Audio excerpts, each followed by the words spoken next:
तो दोस्तों सतलुज मूवी को बैन कर दिया गया है इंडिया में। जो दिलजीत की सतलुज मूवी आ रही थी उसे ओटीटी प्लेटफॉर्म पे थोड़ी देर के लिए आने दिया, कुछ घंटों बाद उसे हटा दिया गया वहां से भी। पहले भी उसके साथ बहुत मसले हुए, उसमें कई सारी कटिंग्स करी गई आपके ये सेंसर बोर्ड के द्वारा। पर दिक्कत क्या है इसमें, क्या था इस कहानी में, कहानी समझते हैं इसकी। पहले हुआ क्या, जब 1984 में ब्लू स्टार वाला जो मामला हुआ था, उससे पहले 84 से पहले, तो उसके बाद सिख जो है वो धीरे धीरे गायब होने चालू हो गए आपके पंजाब में।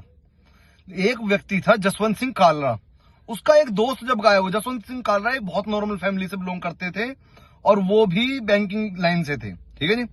तो वो व्यक्ति किसी भी तरह कोई ब्यूरोक्रेट या डिप्लोमेट तो थे नहीं।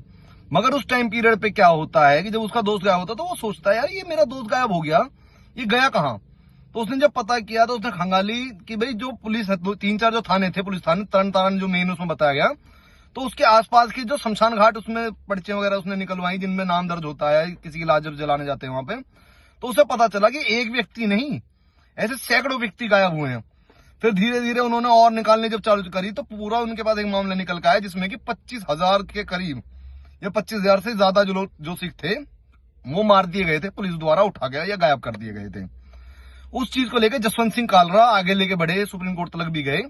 तो उनके दोस्त उनसे कहा करते थे जिस सिस्टम से तू लड़ रहा है ना, उस सिस्टम से लड़ने वाला व्यक्ति बचता नहीं है, गायब हो जाता है, मारा जाता है। अंततः हुआ यही, जसवंत सिंह कालरा जो थे उनको उठा लिया गया उनके घर के बाहर से और वो गायब हो गए। जब वो गायब हुए तो किसी को कुछ पता नहीं चला जसवंत सिंह कालरा गए कहां, क्या हुआ क्या नहीं हुआ। पर कुछ टाइम बाद एक पुलिस ऑफिसर सामने आता है और वो सबको सारी कहानी बताता है कि जसवंत सिंह कालरा जो थे उनको पहले गोली मारी गई, मतलब पहले उनको प्रताड़ित किया गया, वहां पे टॉर्चर किया गया और उसके बाद उन्हें गोली मारी गई। गोली मार के चैन से बांध के इस तरीके से बांधा गया कि नहर में जो है एक नहर थी उसमें उनको बांध के डाल दिया और इस तरीके से बांधा गया कि वो नहर के साथ ही बह जाए, कभी उनकी बॉडी मिले ही ना किसी को।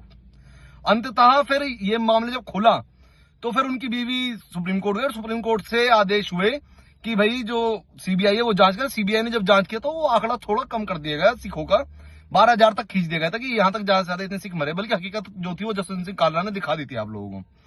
फिर उस मामले को यहाँ पे सीबीआई जांच करी गई, 6 ऑफिसर्स को जो है बंद कर दिया गया उसमें जेल में और उम्र कैद की सजा सुना दी गई अंततः।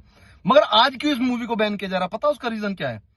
उसका सिर्फ एक रीजन है, क्योंकि जो ट्राइबल एरियाज हैं उसमें जो जेनोसाइड करे हैं इन लोगों ने, जो सरकारों ने किए हैं, जिसमें सारी सरकारें इन्वॉल्व रही हैं, कांग्रेस भाजपा जो भी हो सारी की सारी, वो अपने आप को बचा सकें, जो ये कैपिटलिस्ट जो लोग हैं ये लोग अपने आप को बचा सके।